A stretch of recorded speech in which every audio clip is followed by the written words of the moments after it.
Along here would be a courtyard area for each of the apartments to have an outside place on the first floor or a balcony on the second floor. Pastor John Doolittle is walking me through the parking lot of his church, Claremont Lutheran, which sits between a residential neighborhood and a shopping center. For the past few years, Doolittle and his congregation have been exploring how to build affordable housing here. So it would go along our back property line and then the same apartment structure on 2 levels. Doolittle shows me a site plan, one of 2 design options the church is exploring. The idea is to build housing over the parking lot. He says houses of worship are in a unique position to help with San Diego's housing crisis.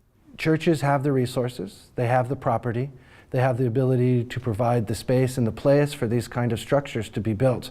And as God says, Jesus told us to clothe the naked, to provide shelter for the homeless. So here we are doing that in a real tangible way, making sure that our resources are put to good use as part of the ministry for the good of the world. Most congregations don't really need all their parking spaces outside a few hours 1 day a week.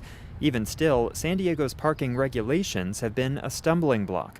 City code decides how many parking spaces a church needs based on the square inches of pew space. So that formula was used to say that we have a deficit and that we needed to do a parking study to see what our actual parking use was. For a month, congregants went out and surveyed vacant parking spaces in the church lot and the neighborhood 4 times a day.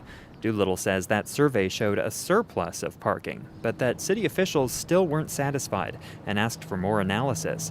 That, plus the possible need for an environmental study, have made for a lot of headaches. It's been one frustrating meeting after another. The church's mission is to help the less fortunate. A few months ago, Doolittle and his congregation got a helping hand in the form of Tom Tyson. He's a retired attorney and former chair of the Regional Task Force on the Homeless. Tyson and a few other advocates have been working to encourage more faith communities to consider building affordable housing on their land. Instead of the movement Yes in My Backyard, or YIGBY, they're calling it YIGBY, Yes in God's Backyard. I cannot tell you how many faith communities have come to me and said, what can we do to address homelessness? And I have a real hard time at telling them to go out and hand out blankets or peanut butter and jelly sandwiches or that type of stuff. They're looking for a way to be relevant and to do something that really makes a difference. And building housing really makes a difference. Tyson says the genesis of YIGBY actually came from a list of properties designated for religious use in San Diego County.